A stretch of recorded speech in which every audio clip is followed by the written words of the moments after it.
أعوذ بالله من الشيطان الرجيم بسم الله الرحمن الرحيم وإذا رأيت الذين يخوضون في آياتنا فأعرض عنهم حتى يخوضوا في حديث غيره وإما ينسينك الشيطان فلا تقعد بعد الذكرى مع القوم الظالمين.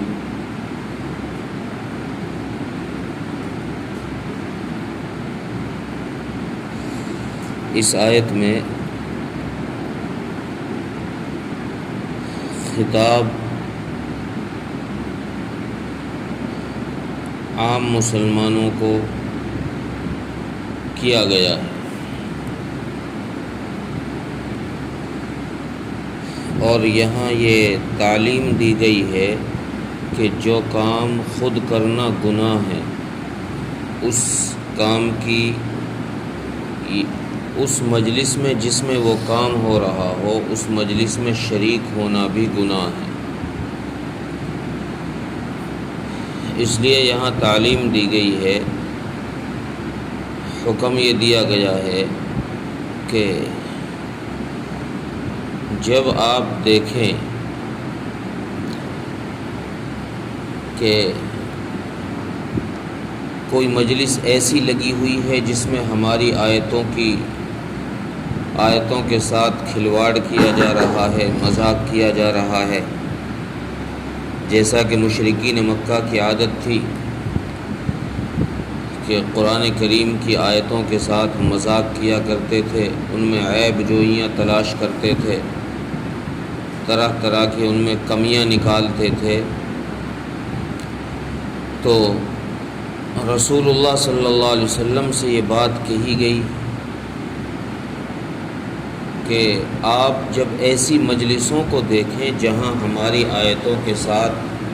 کھلواڑ کیا جا رہا ہو تو آپ اس مجلس سے الگ ہٹ جایا کریں، دور ہو جایا کریں. بروں کی صحبت انسان کو برا بنا دیتی ہے. آپ ایسے برے لوگوں کی صحبت اختیار نہ کیجیے. الگ ہٹنے میں مفسرین نے فرمایا ہے کہ الگ ہٹنے میں یہ بھی ہے کہ آدمی اسی مجلس میں رہے لیکن کسی دوسرے کام میں مشغول ہو جائے، یہ بھی الگ ہٹنے میں ہے. لیکن یہ بات اس وقت ہے جب انسان کو یہ لگ رہا ہو کہ میں اس مجلس میں بیٹھ گیا، اب یہاں سے اگر میں اٹھوں گا تو کہیں ایسا نہ ہو یہ لوگ میری آبرو پر اتر آئیں، میری بے عزتی کر دیں یا میرے ساتھ کوئی بدتمیزی کر دیں. تو پھر انسان کو چاہیے، عام انسان کے لیے یہ حکم ہے کہ یہ اسی مجلس میں بیٹھا رہے اپنی عزت کو بچانے کے لیے، لیکن کسی دوسرے کام میں مشغول ہو جائے. پہلی چیز تو یہی ہے کہ جہاں دیکھے ایسی مجلس کو، ایسے لوگوں کو دیکھے، دو چار کو بیٹھا ہوا جن کے بارے میں یہ پتہ ہو کہ یہ بیہودہ ہی بکیں گے، ان کی مجلس میں کوئی اچھی بات نہیں ملے گی، یہ غیبت گلہ ادھر ادھر کی باتیں اور اسلام کے خلاف، رسول کے خلاف یہ باتیں بکواس بازیاں کریں گے. تو پہلی چیز تو یہی ہے کہ ان کی مجلس میں بیٹھا ہی نہ جائے، ان کے قریب ہی نہ جائے. لیکن اگر کسی وجہ سے آدمی ان کے قریب چلا گیا، ان کی مجلس میں پہنچ گیا، یہ سمجھ کر کے کہ یار یہ اللہ کی آیتوں کا یا رسول اللہ صلی اللہ علیہ وسلم کی رسالت کا کوئی مذاق نہیں اڑا رہے ہوں گے، وہ پہنچ گیا وہاں پر، یا وہ یہ سمجھا کہ اس کو اس مجلس میں شریک ہونے کی ممانعت یاد نہیں رہی، یعنی یہ بات اس کو یاد نہیں رہی کہ اللہ نے ایسی مجلسوں میں شریک ہونے سے روکا ہے، بس وہ بے دھیانی میں چلا گیا اس مجلس کے اندر. تو اللہ تبارک و تعالیٰ کی طرف سے حکم یہ ہے کہ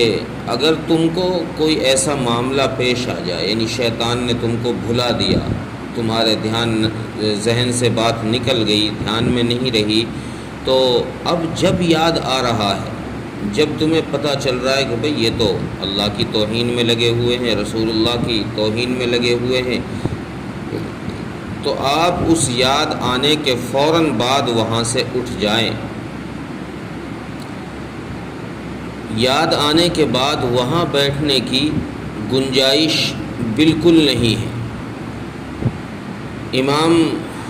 رازی رحمۃ اللہ علیہ فرماتے ہیں تفسیر کبیر کے اندر کہ اس سے ہر گناہ کی مجلس مراد ہے۔ اس آیت میں جو عام مسلمانوں کو حکم دیا گیا ہے یہ ہر گناہ کی مجلس کے لیے ہے۔ جہاں بھی آپ دیکھو کچھ شرارتی لوگوں کو، ایسے بدتمیز لوگوں کو جن کے مزاج میں، جن کی گھٹی میں ہی ایسی شرارتیں ملی ہوئی ہوں کہ وہ جس مجلس میں بیٹھ جائیں وہاں کچھ نہ کچھ شرارتیں ایران توران کی باتیں کرتے ہوں، تو پھر آپ کو چاہیے کہ ان کی مجلس سے اپنے آپ کو الگ کریں۔ ان کی مجلس میں پھر بیٹھنے کی قطعاً اجازت نہیں ہے، اس سے اپنے آپ کو الگ کر لیں۔ اور خاص لوگوں کے لیے تو یہ حکم دیا گیا ہے کہ وہ وہاں بیٹھ کر یہ بھی نہیں کہ کسی دوسرے شغل میں، کسی دوسرے کام میں مشغول ہو جائیں، بلکہ یہ حکم عام لوگوں کے لیے ہے کہ وہ اپنی عزت کو بچانے کے لیے دوسرے کام میں لگ جائیں، بیٹھے اسی مجلس میں رہیں۔ لیکن خاص لوگوں کو حکم یہ ہے کہ وہ وہاں سے فوراً اٹھ کر چلے جائیں، ان کو وہاں رکنے کی گنجائش نہیں۔ اس لیے خطاب تو کیا گیا ہے اس آیت میں رسول اللہ صلی اللہ علیہ وسلم کو، لیکن یہاں اگر یہ بات مان لی جائے کہ خطاب، چونکہ بعض مفسرین نے فرمایا کہ یہاں خطاب عام مسلمانوں کو ہے، لیکن بعض کہتے ہیں کہ یہاں خطاب رسول اللہ صلی اللہ علیہ وسلم کو ہے، آپ کو مخاطب کر کے یہ بات کہی گئی ہے۔ تو اگر یہ بات مان لی جائے کہ رسول اللہ صلی اللہ علیہ وسلم کو خطاب کر کے، آپ کو مخاطب کر کے یہ بات کہی گئی ہے، تو پھر یہاں ایک لفظ آیا ہے ینسینک الشیطان، کہ نسیان، یہ نسیان یعنی بھول کا ہو جانا، یہ آپ صلی اللہ علیہ وسلم کے لیے جب یہ استعمال ہوگا تو پھر ایک سوال یہ پیدا ہوگا کہ جس نبی کے ذہن کے اندر نسیان ہو، اس کی شریعت پر کیسے اعتماد کیا جا سکتا ہے، کیسے بھروسہ کیا جا سکتا ہے؟ تو یہ بھی ہو سکتا ہے کہ یہ بات اس نے بھولے سے کہہ دی ہو۔ تو مفسرین نے اس کا جواب یہ دیا ہے کہ انبیاء علیہ السلام کے ساتھ نسیان کبھی کبھی مصلحتاً اللہ تبارک و تعالیٰ فرما دیتے ہیں۔ کسی مصلحت کی وجہ سے نبی کے ساتھ بھی اللہ تبارک و تعالیٰ بھول کا معاملہ فرما دیتے ہیں، لیکن نبی کی بھول کو زیادہ دیر تک قائم نہیں رکھتے، بلکہ نبی کی بھول کو اللہ تبارک و تعالیٰ فوراً وحی نازل کر کے سدھار دیتے ہیں، اس کو درست کر دیتے ہیں۔ اس لیے نبی کی بات پر اعتماد کیا ہی جائے گا۔ ایسا نہیں ہے کہ نبی سے اگر نسیان ہوا ہے تو نبی کی بات پر اعتماد نہ کیا جائے گا، بلکہ نبی کی بات پر اعتماد کیا جائے گا، چونکہ اس کا نسیان عام انسانوں کے نسیان کی طرح نہیں ہے،